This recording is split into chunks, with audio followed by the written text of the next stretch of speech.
धन्य है संत निज धाम सुख चारि के, धन्य है संत निज धाम सुख चारि के, आन के काज को देर धारा। ये परम संत सदगुरु पलटू साहिब जी की बाणी है। This is the Bani of Param Sant Sadguru Paltu Sahib. Paltu साहब कहते हैं कि संत वो धन्य हैं जो परोपकार के लिए इस दुनिया में आते हैं। Paltu Sahib says that the saints are, there is greatness in the saints because for only the benefit of others they come into this world. Kabir साहब ने भी कहा है, तरवर सरोवर संत जन चौथा बरसे में परमारथ के कारणे ये चारों धारे दे। Kabir Sahib has also said that the clouds and the ponds and trees, all four of them, they take birth for the benefit of others. कहते हैं कि तरवर पेड़ जब सीजन आता है तो वो ज्यादा से ज्यादा फल अपने ऊपर ग्रहण करता है अपने अंदर। क्यों? परोपकार के लिए। लोग उसे पत्थर मारते हैं और वो मीठा फल देता है। Trees in the season, they are filled with fruit, and they are filled with fruit so that others can eat that sweet fruit. People throw stones to get that fruit. They throw stones on the trees, but the trees just give them in return sweet fruit. कहते हैं कि पेड़ अपना फल आप नहीं खाते, जो कुछ धारण करते हैं दूसरों के लिए, परोपकार के लिए। So therefore, the trees don't eat that fruit. They do this only for the others. तो कहते हैं तरवर सरोवर। दूसरा, सरोवर का मतलब तालाब। तालाब भी बरसात में इधर उधर गिरा हुआ पानी सब जमा करता है, तो वो अपना पानी वो आपके लिए नहीं, परोपकार के लिए। Likewise, the lakes, they gather water from everywhere. All the water flows into the lakes, and they gather all this water for the benefit of others. कहते उसमें कितने जानवर पानी पीते हैं, कितने पक्षियां पानी पी के अपना गुजारा करते हैं, और किसान लोग अपने खेती के काम में भी लेते हैं। That water, so many animals drink, so many animals stay in that water, and so many birds drink that water. Likewise, the humans also consume the water and they use it for harvesting. तो सरोवर अपना पानी आप पीने के लिए जमा नहीं करता, वो भी परोपकार के लिए। और तीसरा, मेघ, बादल। समुद्र 1000-2000 किलोमीटर दूर होता है, और वहां बाप के जरिए जो पानी ऊपर जमा करके कितना कितना पानी होता है जिसका हम अंदाज भी नहीं लगा सकते। आजकल हम देखते हैं कि कहीं बादल पहाड़ से टकरा के फट जाता है तो कितने गांव के गांव बह जाते हैं। The third is the clouds. The clouds carry water from very long distances. So they collect the water from the sea by way of vapor, and they collect all this water and travel thousands of kilometers, and then they shower rains in those places which require the rains. Now these days we see they carry so much water, unimaginable water, and we see every day in northern parts of India there are cloudbursts, and whole villages get washed away by those cloudbursts. तो इतना वजन उठा के लेके आता है, वहां से बरसात गिराते गिराते आता है। अगर बरसात ना हो तो हम प्यासे और भूखे मर जाएं, क्योंकि अनाज पैदा नहीं होंगे, और अनाज नहीं होंगे तो लोग भूखे मरेंगे। तो ये बादल भी एक परोपकार के लिए अपना शरीर धारण करते हैं। So these clouds carry a lot of water, and they keep uh, raining. They shower rains at different places, and they travel thousands of kilometers and shower rains everywhere. And people, if they don't get this rain, they will die of thirst. We will not be able to get food for eating. So all this is done by the clouds just for the benefit of others. और चौथा संत जन, तो संत महात्मा भी जो है कि परमात्मा के हुक्म से दुनिया में शरीर धारण करते हैं, वो भी परोपकार के लिए भूली हुई आत्माओं को जागृत करके सत्संग के जरिए नाम दे करके और उसे भजन सुमरन करा के मालिक के पास भेजते हैं। The fourth is the saints. They also come in this world only to awaken lost souls so that they can bring them on the path, awaken them and give them the teachings, give them initiation, and make them do their bhajan simran and take them back to God Almighty. कहते हैं वो जहाँ रहते आश्रम का निर्माण करते हैं, वहाँ बहुत सारे गरीबों को खाना पीना भी देते रहते हैं, हमेशा अन्नदान चलते रहता है।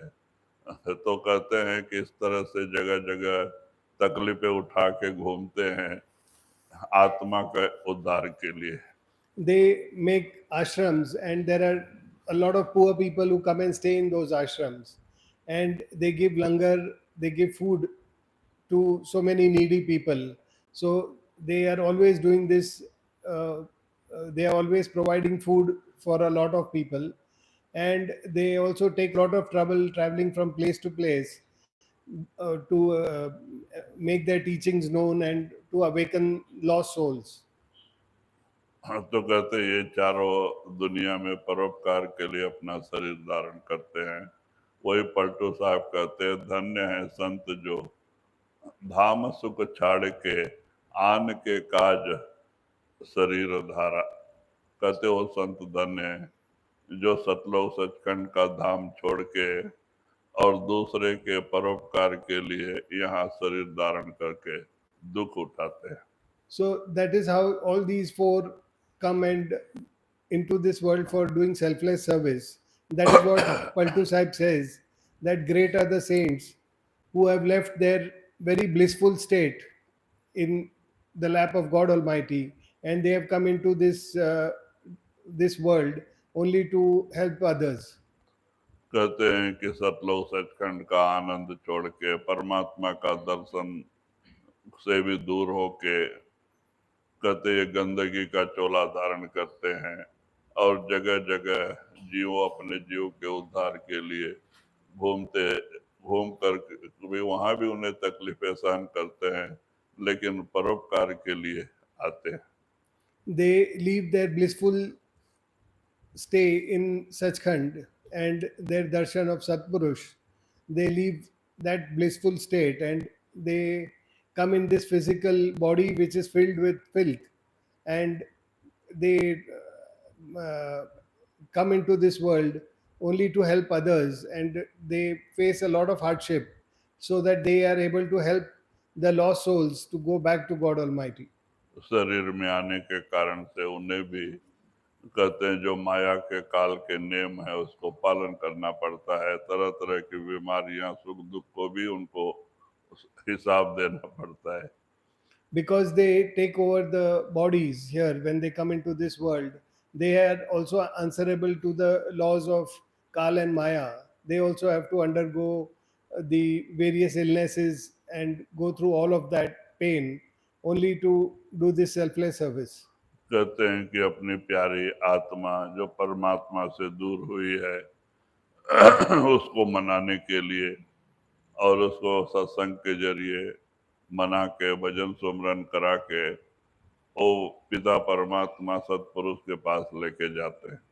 They only come here to help the dear souls which are lost, who have forgotten their true Father and God Almighty, and they come into this world to awaken those souls and help them to go back to God Almighty.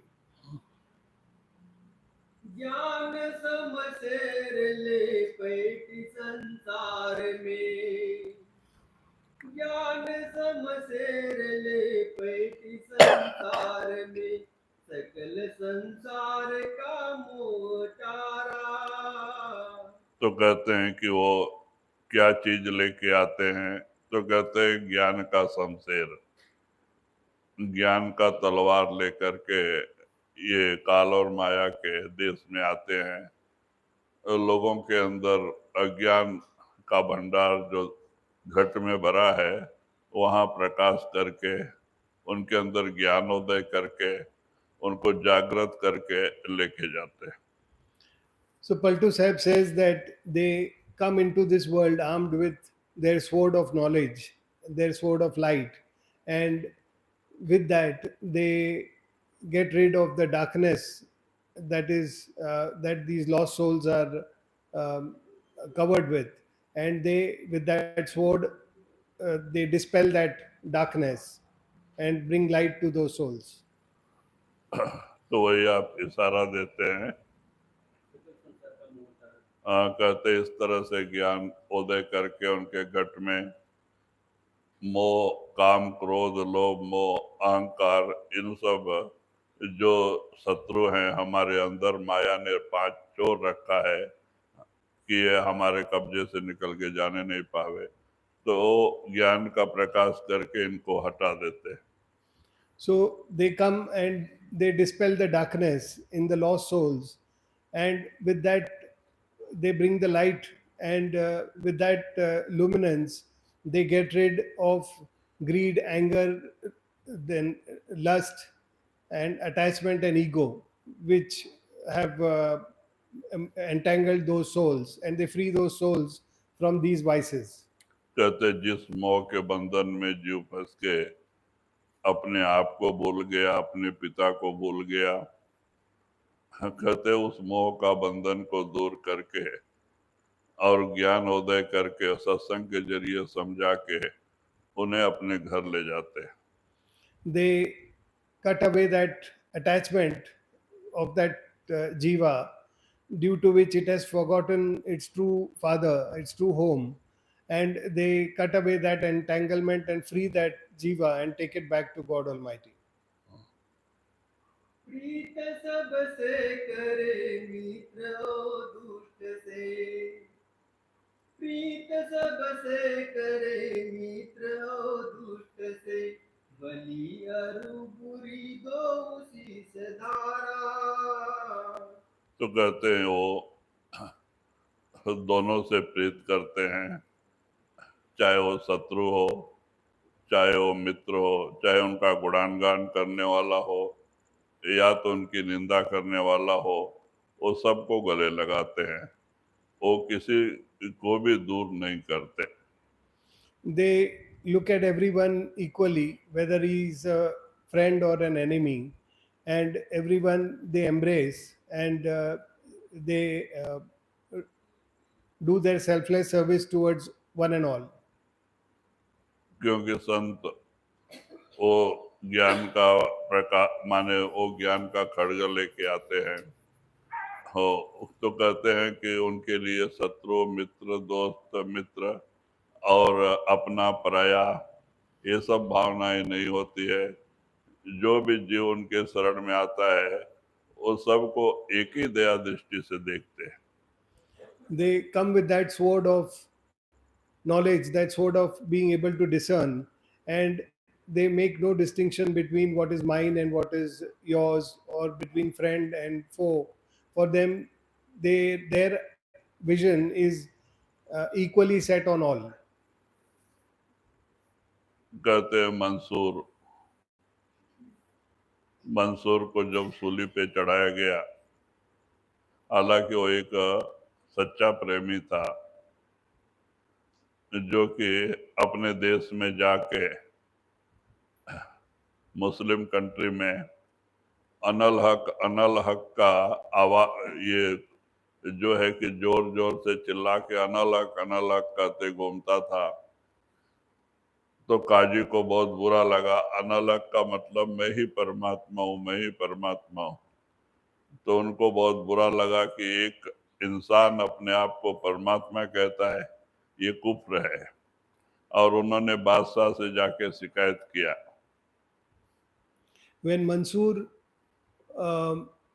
started shouting out Anal Haq, which means I am God, the Qazis, this was in Muslim countries, Muslim dominated countries, and when he said this out, the Orthodox Qazis, they started feeling that how can a human being call himself God Almighty?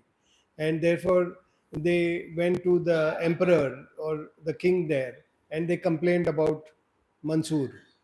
तो राजा को complain किया। राजा ने कहा भाई जो आपके कुरान में उनको शिक्षा लिखी है उनको आप दे सकते हैं। तो ये तो पहले ही जलन करता था तो इसको खुशी हुई। उन्होंने मंसूर को बहुत मनाया था, लोगों ने नहीं माना। वो अनल हक करके ही चिल्ला चिल्ला के गलियों में घूमता था। तो बाद में काजी ने उसके कत्ल करके और फांसी पे चढ़ाने की, सूली पे चढ़ाने की सजा दी। So when he complained to the king told him that you can give him the punishment as mentioned in your Quran. So the Qazi was anyway very jealous of Mansur and he disliked Mansur. So he decided to give him the severest of punishments and he ordered for Mansur to be impaled and to be killed like that. तो जब मंसूर को पकड़ के कत्ल खाने में लेके जा रहे थे तो और भी एक दो महात्मा रास्ते में आए, शेख शिबली और कोई और एक था, और दोनों मंसूर से पूछते हैं कि महाराज प्रेम क्या चीज है। So when they were taking Mansur for his impalement, the two other saints came to meet him, and two other saints. One of them was Sheikh Sibli, and he asked Mansur as to what is love. इश्क और प्रेम दोनों एक ही चीज है, तो सच्चा इश्क क्या है? तो मंसूर कहता है आज, कल और परसों में आप खुद देख लेना सच्चा इश्क क्या है। So they asked him what is real love, and then Mansur told him that today, tomorrow, and day after, you will get to see what is real love. तो उसको लेके गए, पहले उसके दोनों पैर काट दिए। तो मंसूर कहता अरे तुमने तो हमारे ये पैर काट दिए, लेकिन मेरे सच्चे पैर जो है वो परमात्मा की दरगाह में है, माने वहां पे है। So they started with the punishment of Mansur, and first they cut his legs off. And when they cut his legs, Mansur told them that you are cutting these physical legs, but my feet are in the lands of God Almighty. फिर कहते हाथ काट दो, हाथ काट लिया। कहता अरे तुमने ये बाहर का हाथ काट दिया, मेरे हाथ तो परमात्मा के दरगाह में है। When they cut his hands off, he said that you have again cut my physical hands, but my real hands are in prayer in the mosque of God Almighty. तो कहते बहुत बात करता है, इसकी जबान काट लो। तो बाद में जब जल्लाद जबान काटने के लिए आता है तो ये कहता अच्छा रुको, इशारा करता है, क्योंकि हाथ पैर तो काट दिए गए, तो इशारा करता है तो रुक गए। तो वो आंख बंद करता है कि हे मालिक, हे सदगुरु, तू कितना दयाल है, मेरे शरीर के टुकड़े टुकड़े कर दिए गए, लेकिन मुझे एक चींटी की जितना भी दर्द नहीं, तू कितना दयाल है। So those the guards, they felt that he is talking too much, so let us cut his tongue first.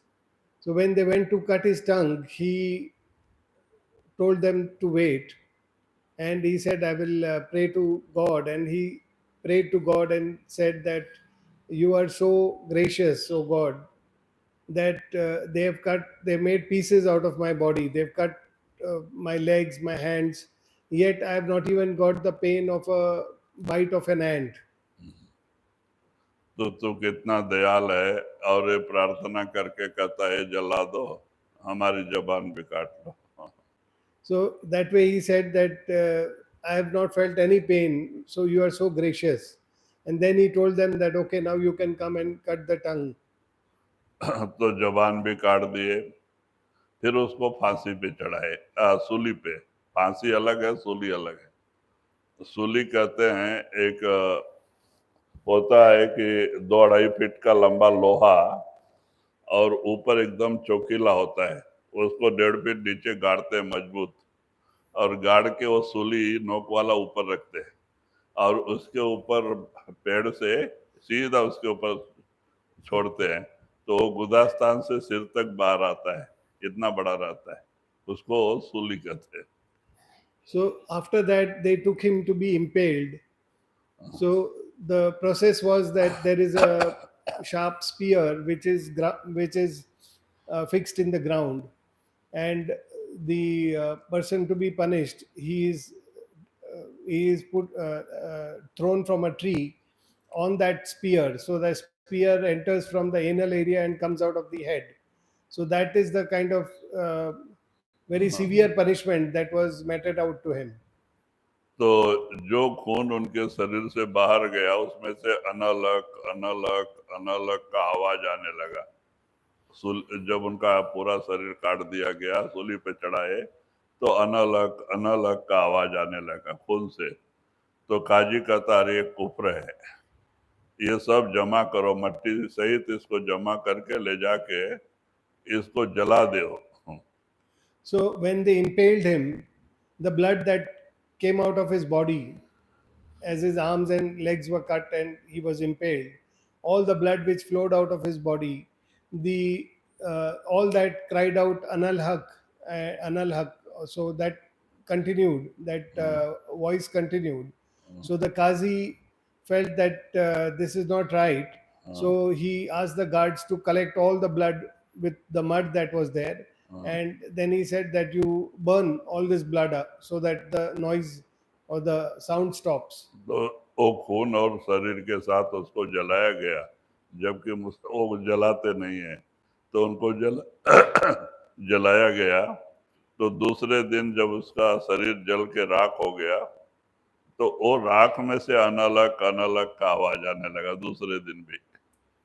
So they burnt his body and all the blood that had flown out, and they in Muslims they don't burn the bodies, they bury the dead, but but his body and the blood was all burnt because of the sound that was coming. But the next day when the body was burnt, from the ashes also the sound of Anal Haq started coming. तो बोला अभी भी अच्छा नहीं है, ये सब जमा करो और ले जाओ दजला नदी में डाल दो. So then again the Qazi felt that this is not right, so he asked the guards to collect all the ash and throw the ash in the river. तो उन्होंने क्या किया, सब उसको जमा किया, और उसको जमा करके बर्तन में भर के उसको ले जाके और नदी में बहा दिया गया. अब नदी में बहाने से वो गुस्सा आया नदी को, और एकदम नदी उफान पे आ गई. उसमें से अनलक अनलक का आवाज आने लगा नदी में जो बहाया गया. तो वो नदी एकदम उफान पे आ गई, बसरा शहर पूरा डुबाने के लिए. तो उसने पहले ही एक शिष्य को कहा था कि हमारा पैजामा लेके तुम तैयार रहना, मेरा सलवार पैजामा. और जब नदी ऊपर आवे इस शहर को डुबाने के लिए, तो तुम भाग के जाके वो नदी में मेरा पैजामा फेंक देना. नदी को जब वो कपड़ा मिलेगा तो उसका गुस्सा शांत हो जाएगा और वो नीचे उतर जाएगी, नहीं तो पूरा सिटी को डुबा देगी. So the guards collected all the ashes and they took that utensil and they dropped the ashes in the river.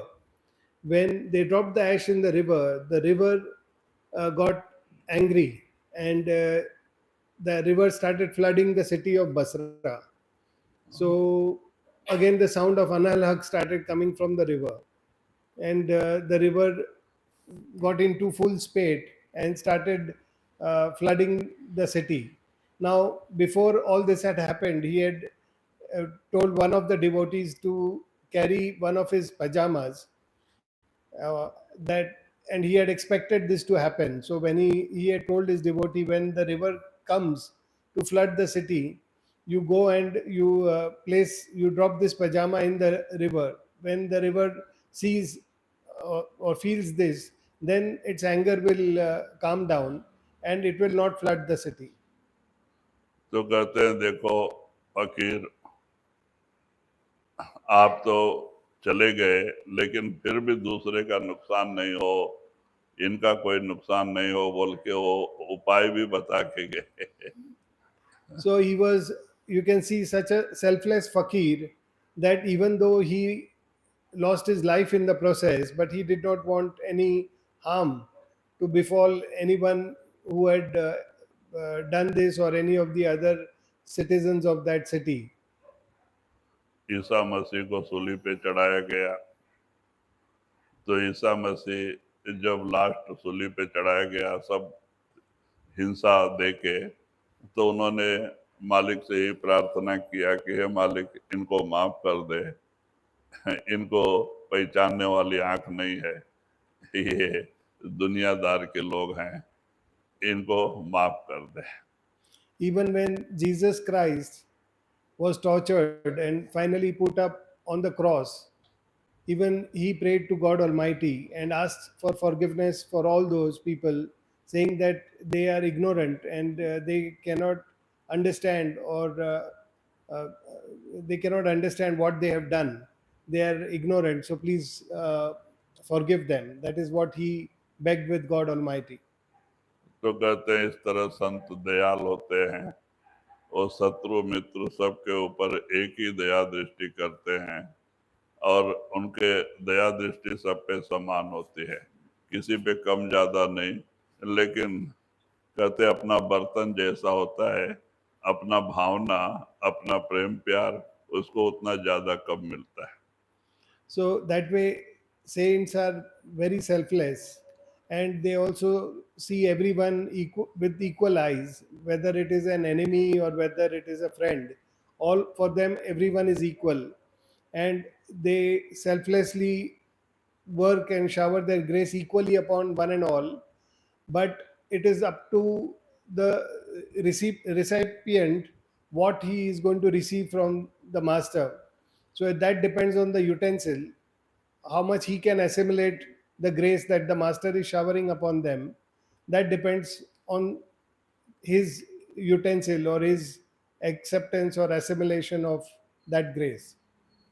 कहते हैं जो कि सिबली को उन्होंने कहा था आज कल परसों में देख लोगे, तो जब उनको कत्ल किया गया तो उनके खून से भी अनलक अनलक आने लगा. यानी एक प्रेमी का मालिक से कितना प्रेम प्यार होता है कि उनका रग रग, हड्डी हड्डी और खून खून में वो मालिक का नाम रम जाता है.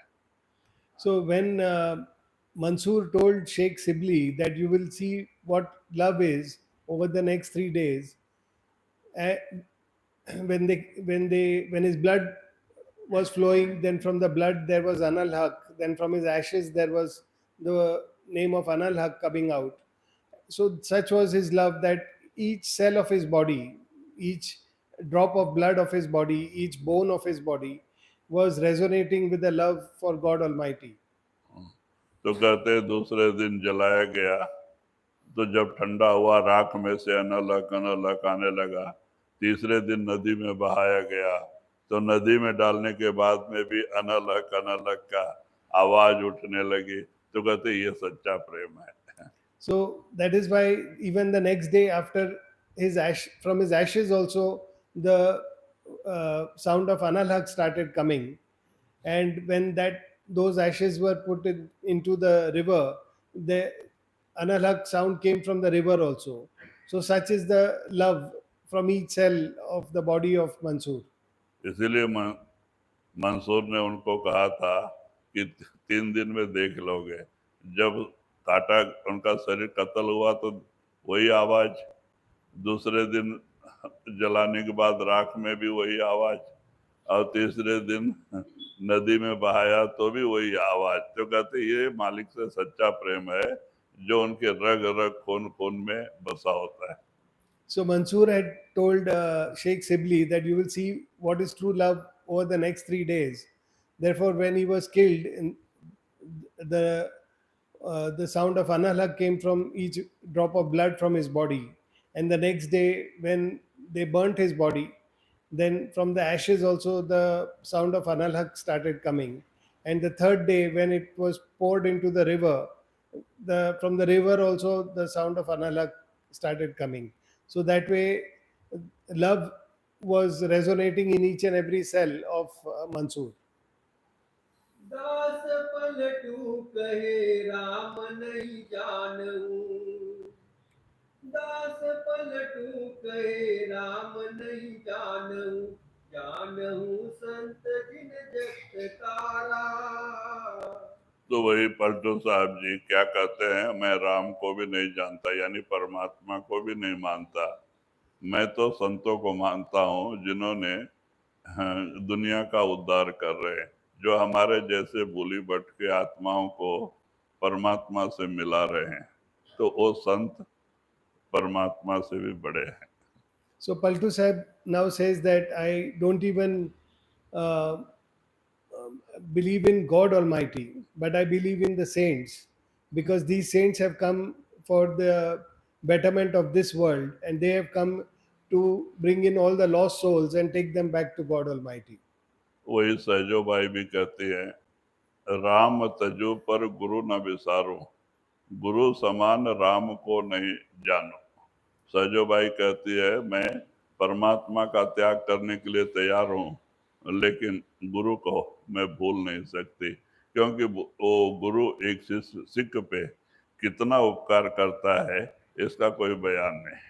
Sehjo Bhai also in her Bani says that I am willing to sacrifice my love for God Almighty, but I will not be able to ever forget my Sadguru, and the amount of love and grace that is showered by the Sadguru upon the soul is immeasurable, it is priceless. तो कहते हैं कि इस तरह से कहते हैं परमात्मा तो सबके अंदर है, हम जब से दुनिया में आए परमात्मा हर घट में विराजमान है, लेकिन वो परमात्मा किस काम का जो हमारी मदद ना करे। कहते हम सुअर के शरीर में गए तो परमात्मा सुअर बना, हम नरकों में गए तो परमात्मा नरकों में आया, लेकिन हमें ये नहीं कहा कि तुम ऐसा कर्म मत करो जिसका परिणाम ऐसा होगा। God Almighty is very much a part of the Jiva, and wherever that Jiva goes, the God Almighty is also there. When we were in the body of a pig, there also God Almighty was with us in the form of a pig. And then where we went to suffer for the bad deeds that we had committed, we went in the fires of hell, there God Almighty also came and suffered with us. But wherever we went, He never stopped us from doing things that would cause us suffering, and He never showed us the path to get out. So He was always with us. ऐसा परमात्मा से क्या लेना देना जो रात दिन साथ रह के जीवों की मदद ना करे। तो कहते जब सदगुरु मिला और उन्होंने भक्ति का रास्ता बताया और उनके कृपा से जब परमात्मा प्रकट हुआ, तो कहते इसीलिए मैं परमात्मा रमता नहीं जानती, मैं तो सदगुरु को जानती हूँ। So what was the use of that God Almighty? Because He came through all the pleasures and sufferings that the Jiva went through, but He did not get him that salvation. It was only the grace of the Sadguru who came and selflessly helped that Jiva to transform that Jiva and then take him back and meet God Almighty. So therefore Sehjo Bhai says that I am willing to sacrifice all that love for God Almighty, but I will never forget the love and grace that has been showered upon me by my master. तो कहते हैं कि वो गुरु के कृपा से परमात्मा दर्शन देता है, तो इसीलिए सब ग्रंथों में गुरु की महिमा है। So it is only with the grace of the Master that we are able to manifest God Almighty. So therefore, in all the writings of the saints, they have always maintained that it is the Sadguru who is of the highest order. तो वही बात कबीर साहब ने भी कहा है। एक बार कबीर साहब ध्यान में बैठे थे तो दोनों आके सामने खड़े हो गए, प्रकट हुए। अंदर में गुरु भी प्रकट हुआ और परमात्मा भी प्रकट हुए। तो कबीर साहब को चक्कर लगा किसको नमस्कार करें, दोनों बड़े हैं। परमात्मा को नमस्कार करते हैं, गुरु नाराज होता है। अब गुरु को नमस्कार करते हैं तो परमात्मा नाराज होता है। अब करे क्या? So even it is in the Bani of Kabir Sahib that when he was once in meditation, before him appeared his master and also God Almighty. Both of them appeared at the same time in front of him. And he was faced with a question as to whom does he bow down first, whether he bows down to his master, in which case God Almighty may feel annoyed, or does he bow down to God Almighty, in which case the master may feel annoyed. हाँ, तो कहते हैं फिर विचार करके कबीर साहब गुरु के चरणों में नमस्कार करते हैं। पहले कहते हैं, बलिहारी गुरु आपने जिन गोविंद दियो बताए, हे सदगुरु मैं आपके चरणों में बलिहार जाता हूँ, क्योंकि आपके कृपा से परमात्मा मिला। And then Kabir Sahib bowed down to his master and he said, I sacrifice myself at the feet of my master because it is only with the grace of the master that I have been able to manifest God Almighty. हालांकि परमात्मा से गुरु बड़ा नहीं है, लेकिन वो परमात्मा का इतना प्यारा है कि परमात्मा अपना सब कुछ जो है कि गुरु को दे के रखा है। वो अपने इज्जत से भी ज्यादा गुरु को अपने जो मुख्य गुरुमुख शिष्य है उनको मानता है। So in reality, of course, God Almighty is God Almighty, and but even God Almighty sends His loved ones. He sends the saints into this world. He sends the Sadguru into this world, and for him, he also cares for the Sadguru, and for him, uh, he gives all the importance to the Sadguru for the work that he has been assigned to. उन्होंने उनको आशीर्वाद दिया होता है, तू जिसको लेके आएगा मैं उसको दर्शन दूंगा। तो उन्होंने उनको गुरु को सब अधिकार दिया होता है। हालांकि परमात्मा बड़ा है, लेकिन वो गुरु को ही ज्यादा कीमत देता है। So God Almighty has asked the saints to come into this world and to free the souls who want to go back to God Almighty. So He has given them a free hand to do as they please in and take the souls back. So therefore, though saints are not above God Almighty, but God Almighty has given them that authority, and He has uh, given them that love, that they are His loving sons, and He gives them all that freedom. दास पलटू कहे राम नहीं जानहूँ, दास पलटू कहे राम नहीं जानहूँ, जानहूँ संत जिन जगत तारा, संत संसार में आए प्रगट भये, संत संसार में आए प्रगट भये, नाम दृढ़ाए के जगत तारा। तो वही कहते हैं कि संत ये काल और माया के जाल में तपते हुए जीवों को, जो दुखी जीवों को यहाँ प्रकट होके नाम का आधार दे के, नाम सुमरन करा के, ठंडक पहुंचा के और उनको भक्ति करा के और उनका उद्धार करते हैं। So Paltu Sahib says that those saints come into this world where the jivas are entangled in Maya and Kal, and in their net they are burning and they are suffering. So those saints, they come into this world and they help and give that peace to those souls. They make them do the devotion, and they make them aware of God Almighty, and then they free them from this net, and they free them from this suffering and sorrow and clutches of Kal and Maya, and take them back to God Almighty. तो कहते हो नाम का बीज जीव के गट में डाल के और उसका सुमरन ध्यान करा के वो भक्ति को का बीज उगता है, और भक्ति करा के उसके कर्म को काट के लेके जाते हैं। तो कहते हैं उनका एक उपकार का कोई बयान नहीं। They come and sow the seed of Nam in the jivas, and they then help that jiva to grow that sapling of devotion. And with that devotion, they awaken that jiva and help him to go back to God Almighty. This help and this grace that they have extended so selflessly to that jiva is something which can never be uh, valued enough. It is priceless. नाम का बीज डाल के उस जीव को अपना बना के, और नामदान के दिन कुछ ऐसे बड़े बड़े कर्म होते हैं, मालूम नहीं कितने करोड़ों जन्मों का कर्म का जो बोझ मन पे है। तो कहते हैं जो नरकों में ले जाने वाले बड़े बड़े कर्म हैं उसी दिन खत्म कर देते हैं, अपने ऊपर लेके काल को हिसाब देते हैं, और शब्द रूप में उसी दिन से जीव के अंदर बैठ जाते हैं और भजन सुमरन करा के और उसकी सफाई करके उसे लेके जाते हैं। तो ये कितना बड़ा उपकार है। They shower so much grace and they do it so selflessly when they initiate the souls.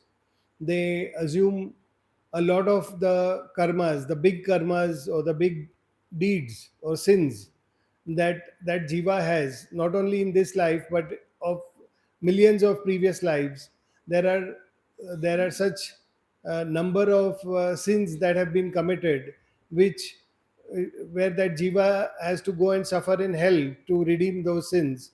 Those sins are then assumed by the masters at the time of initiation, and then they are redeemed by the master by giving that account to Kal. कहते हैं फिर भी अंत समय में अंदर दर्शन दे के यमदूत नहीं आने देते, मरते समय आप ही हाजिर होते हैं और दर्शन दे के उनके अंदर शब्द और प्रकाश ज्योति प्रकट करके ऊपर के मंडल में ले जाके वासा देते हैं। एक बार नाम देने के बाद मृत लोक में संत नहीं बैठते। Also, at the time of death, the masters come to fetch the soul. They don't allow the angels of death to come and fetch the soul. And then they help by uh, opening up the holy sound current so that the jiva can hear that holy sound current and the light within. And with that, they free the soul from the bondage of this world and easily take him at the time of death. Then they place him at the higher levels and then take him back to God Almighty. तो कहते हैं संत एक जीव पे कितना दया करते हैं हम बयान नहीं कर सकते। जब हमारी तीसरी आंख खुलती है तो हम अपनी आंख को देख सकते हैं। The amount of grace that the master showers upon the jiva cannot be illustrated or explained enough. Only when we go within, when we open our third eye, we can realize and see for ourselves the amount of grace that the masters are showering upon us. और second second में भी वो हमारा ख्याल कर रहा है और हर समय उसका ध्यान हमारे ऊपर है। हमें अभी पता नहीं क्योंकि हम अंधे हैं। And second to second, he is thinking about us and he's showering his grace upon us. We are unaware of this because our eyes are closed now. लेकिन हम भजन सुमरन नहीं करते, गुरु को भी भूल जाते हैं। धीरे धीरे रात दिन दुनिया के कारोबार में मस्त हो जाते हैं, दुनिया के चिंतन में उसी के रंग में रंग जाते हैं। तो इसीलिए उसकी ये दया मेरा हमें कुछ नजर नहीं आती है। अगर हम उनका कहना माने और भजन सुमरन रोज रोज करें तो हम देख सकते हैं पर्दे के पीछे गुरु हमारी कितनी मदद करता है। we don't do the bhajan simran that our masters ask us to do, and with that, over a period, we forget about our masters also, and therefore we are not able to understand the kind of grace that the masters are showering upon us. If we follow their teachings and we do our bhajan simran regularly, then we can go inside and ourselves see the reality of how much grace they are showering upon us. भजन भगवान को ना जानता, भजन भगवान को ना जानता, संत यही है तू अवतार धारा। कहते हैं, जब दुनिया में पाप बढ़ जाता है, लोग भजन और मालिक को भूल जाते हैं, रात दिन पाप कर्मों में लग जाते हैं और हिंसा पे उतारू हो जाते हैं। तो कहते हैं ऐसे समय में संत आके अवतार लेके आते हैं और वो हमारे अंदर नाम का बीज डाल के, हमारे अंदर परिवर्तन करके, धर्म के रास्ते पे चला के, भक्ति करा के, कहते हैं हमारे अंदर परिवर्तन लाते हैं। When when the burden of sin increases, then people resort to very a lot of sin, and they resort to a lot of violence, and in such time the saints, they take avatar and they come in this world. They come in this world to help the lost souls who are all engaged in sins and in violence, and they bring about a transformation in by satsang and other means. They bring about a transformation, and they show the path to the lost jivas, so that they can again start following on the uh, path of non-violence and on the path of dharma, and work towards enlightenment and going within. फिर से वो जगत में जो भक्ति का प्रचार करते हैं, सत्संग सुना के उनके अंदर अच्छे गुण पैदा करके भक्ति के रास्ते पे लाके हिंसा का रोड छुड़वाते हैं, हमारे अंदर परिवर्तन लाते हैं और धीरे धीरे एक दिन हमें पूरा भक्ति के रंग में रंग देते हैं। So, with their satsangs, they help us bring out our virtues, and they try to reduce the vices which are driving us to violence and driving us to sins. So, they bring about that transformation through their satsangs, and they help us to get slowly on the path of devotion. And over a period of time, they bring about that transformation, that we start doing full-fledged devotion, and we take towards going within and going back to God Almighty. तो कहते इस तरह संत जीव को भक्ति के रास्ते पे लगा के, बुराई से हटा के, उनके अंदर मालिक से मिलने का प्रेम और प्यार पैदा करके, कहते हैं कि उसको अपने घर ले जाने के लायक बनाते हैं। तो संतों का उपकार बहुत बड़ा है।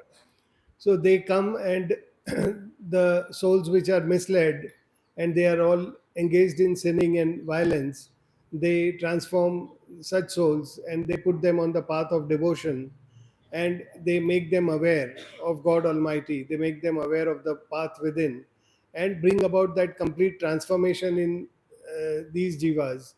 This kind of transformation brought in by their grace is priceless. One cannot thank them enough for doing this. Ram के नाम पर अदल चलाए के, राम के नाम पर अदल चलाए के, काल के शीश पर दौल मारा।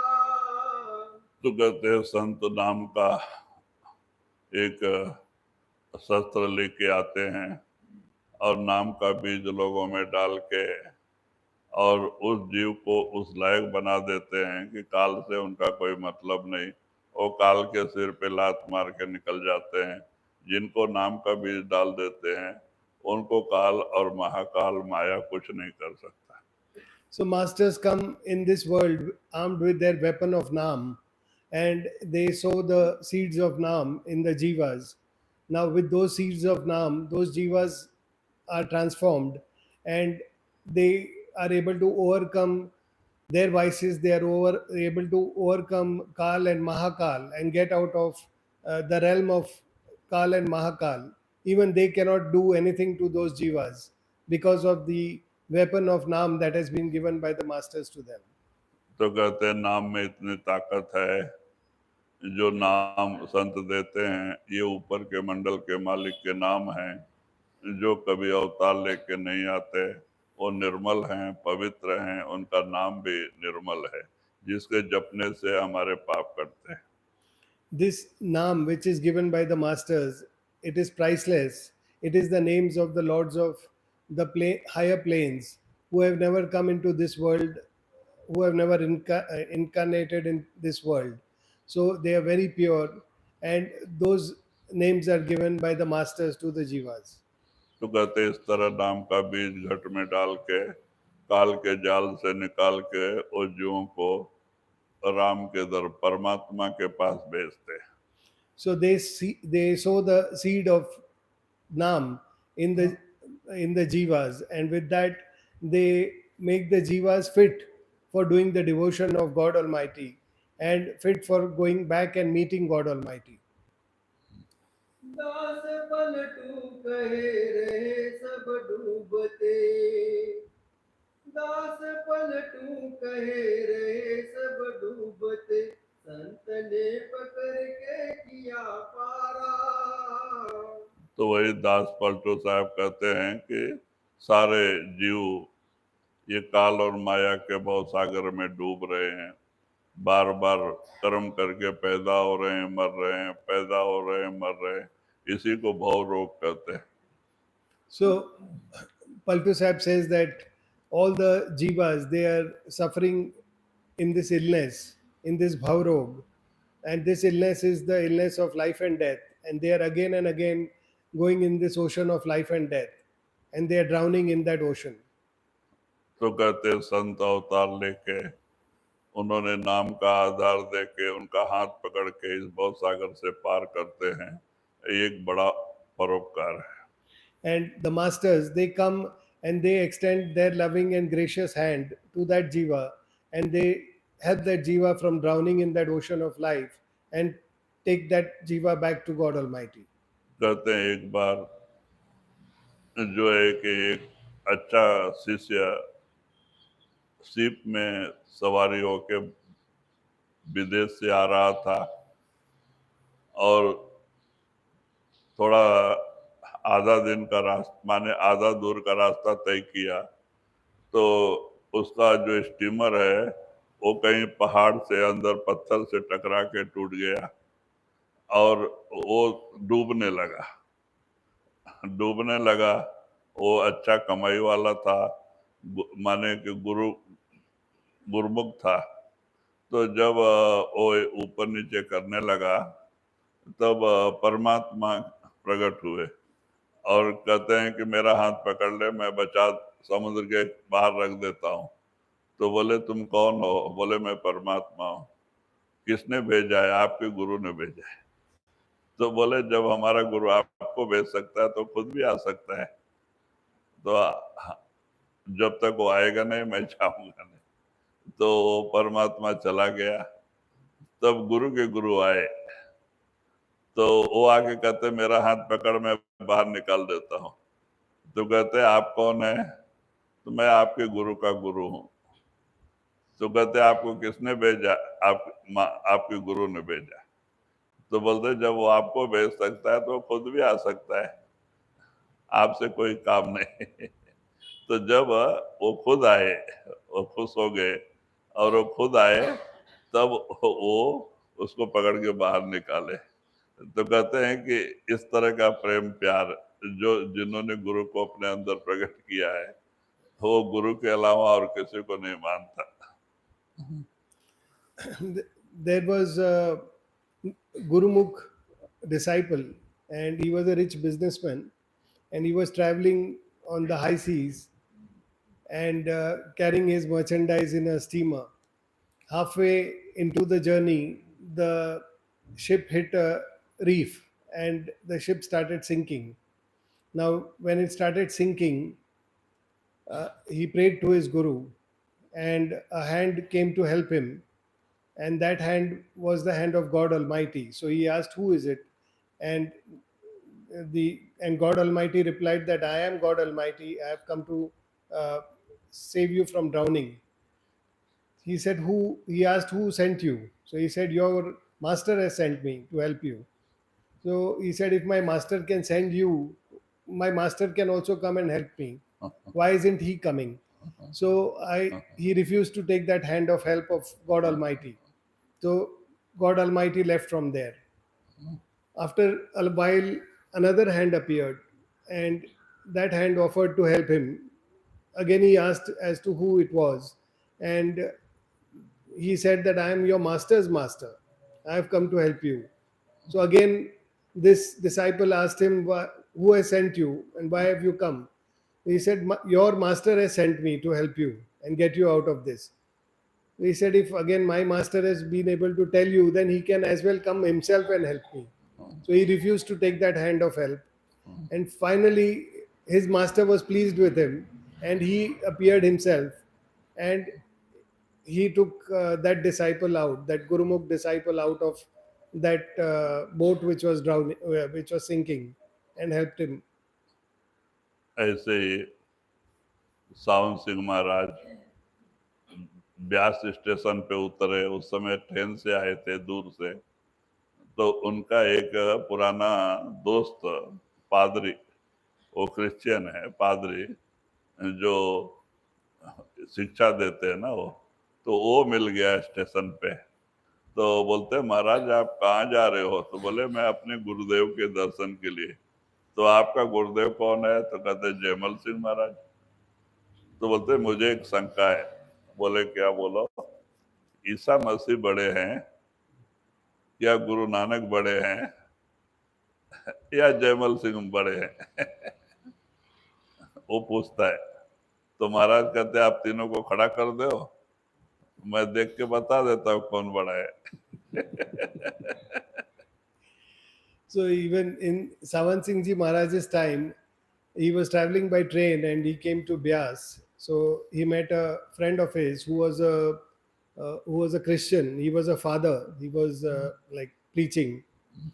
And when he met Savansinghji Maharaj, uh, he asked him as to where he was going. So Savansinghji Maharaj told him, "I'm going to meet my master, Jaimal Singhji Maharaj." So that father asked him, I have a doubt in my mind. I just wanted to clarify that with you." So he said, "Okay, please ask." And the father told him that who is of a higher order? Is it Jesus Christ, or is it Guru Nanak, or is it Jaimal Singhji Maharaj, who is your master? So Savan Singhji Maharaj replied to him, "The decision is very simple. Just ask all of them to stand here, and I will tell you who is of the highest order." तो बाद में वो कहता है कि ये कैसे हो सकता है? ईसा मसीह चले गए, उनकी ड्यूटी पूरी हुई, खत्म। गुरु नानक भी नहीं अभी, और जयमल सिंह तो हैं, आप कैसे उनको लाके खड़ा करेंगे? तो बोले देखो, मैंने जयमल सिंह महाराज को देखा है, उन्होंने मुझे नाम दिया है, मेरा उद्धार किया है, तो मेरे लिए वही बड़े हैं। So then that father told Savan Singhji Maharaj, "How is that possible? Because they are no longer there. They have completed their duties and gone. Jesus Christ is not there anymore, and nor is Guru Nanak Sahib." So Savan Singhji Maharaj told him that that is exactly the point, that they have completed their duties and they have gone. And today only the live master who I know and who has showered his grace upon me is Jaimal Singhji Maharaj. So for me, of course, he is the greatest of all. तभी वो चुप हो गया। So that answered his question, and he became quiet after that. हाँ, वही। दास पलटू कहे रहे सब डूबते, दास पलटू कहे रहे सब डूबते, संत ने पकड़ के किया पारा। तो वही पलटू साहब लास्ट में इशारा देते हैं कि दुनिया के जीव एक संतों के शरण के बगैर, नाम के बगैर 84 के जेल खाने में भटक रही थी, डूब रही थी, पैदा हो रही थी, मर रही थी। लेकिन संतों ने प्रकट होके नाम का भेद और रहस्य खुलासा करके, नाम दे के और भक्ति करा के, सत्संग सुना के, भ्रम को दूर करके हमसे भक्ति करा के हमें मालिक के पास ले जाते हैं, जन्म मरण से बचाते हैं। तो कहते हैं कि ये संतों का एक बहुत बड़ा उपकार है। So Paltu Sahib in the end says that the jiva, they were going again and again in this ocean of life and death. They were taking birth and dying again and again in different life forms, and they were suffering.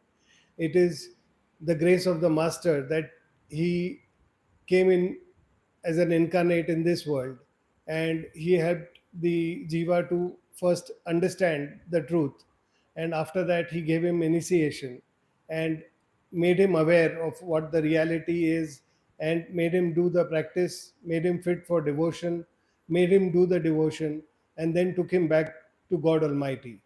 So such was the grace extended by the master on that jiva, to help that jiva get out of the clutches of Kal and get out of this suffering and bondage of this ocean of life and death. वही दास पलटू कहे रामन रे, दास पलटू कहे रहे सब डूबते, दास पलटू कहे रहे सब डूबते, संत ने पकड़ के किया पारा। राधा